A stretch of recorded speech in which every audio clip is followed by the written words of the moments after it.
భారత communist party, వర్ధిల్లాలి భారత కమ్యూనిస్టు పార్టీ, వర్ధిల్లాలి ఆంధ్రప్రదేశ్ వ్యవసాయ కార్మిక సంఘం, వర్ధిల్లాలి ఆంధ్రప్రదేశ్ వ్యవసాయ కార్మిక సంఘం.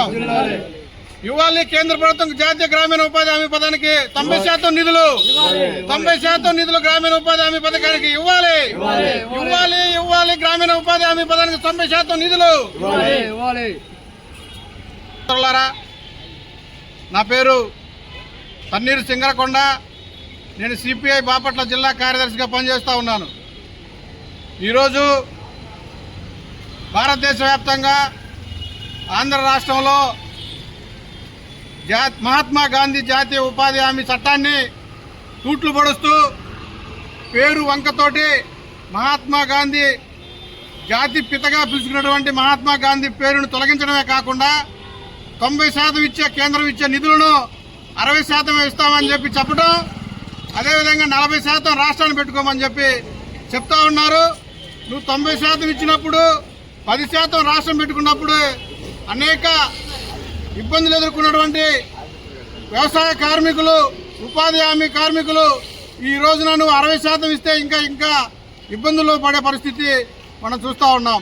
అదేవిధంగా రోజుకి సుప్రీంకోర్టు తీర్పు చెప్పినట్టు 700 రూపాయల రోజుకి వేతనం ఇవ్వమని చెప్పి అడుగుతూ ఉంటే వేతనం పెంచబోగా 100 రోజులు సరిపోవు 200 రోజులు పని కల్పించాలని చెప్పి డిమాండ్ చేస్తూ ఉంటే నామకే వాస్తీలాగా 25 రోజులు పెంచి మేము ఈ పేరును తీసేస్తూ ఉన్నాం.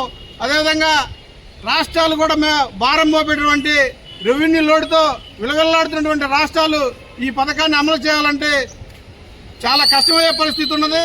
అనేక రాష్ట్రాలు కూడా ఈ కొత్తగా పేరు మార్చి ఈ నిధులు కేటాయించే పద్ధతిని తీవ్రంగా వ్యతిరేకిస్తూ ఉన్నాయి. అనేక రాష్ట్రాలు అసెంబ్లీలో తీర్మానాలు చేసి కూడా కేంద్రానికి పంపించడం జరిగింది. అయినా కానీ మోడీ ప్రభుత్వం పేదలకు మేము న్యాయం చేస్తామని చెప్పి చెప్తా ఉన్నారు. వికసిత్ భారత్ అని చెప్పి చెప్తా ఉన్నారు. ఏ రకంగా పేదలకి వ్యవసాయ కూలీలకి పని కల్పించకుండా ఏ రకంగా భారతదేశం వికసించిందని చెప్పి ఈ సందర్భంగా మేము అడుగుతా ఉన్నాం.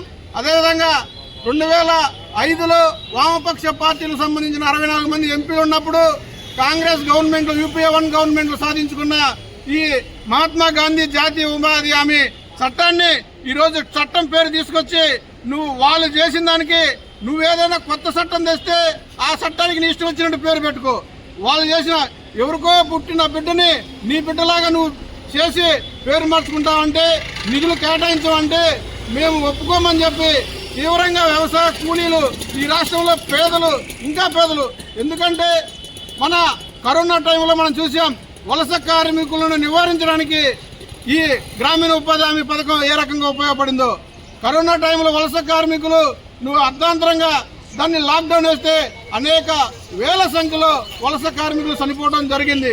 దాన్ని నివారించాలంటే, వలసలు నివారించాలన్నా తండ్రి తల్లి పిల్ల జల్ల మూటా ముల్లా సర్దుకొని రైల్వే స్టేషన్లు ఏమిటి ఎక్కడికో సుదూర ప్రాంతాలకి గ్రామాలలో పెట్టి, జిల్లాలలో పెట్టి, రాష్ట్రాలలో పెట్టి వెళ్ళిపోయే పరిస్థితి ఉన్నది.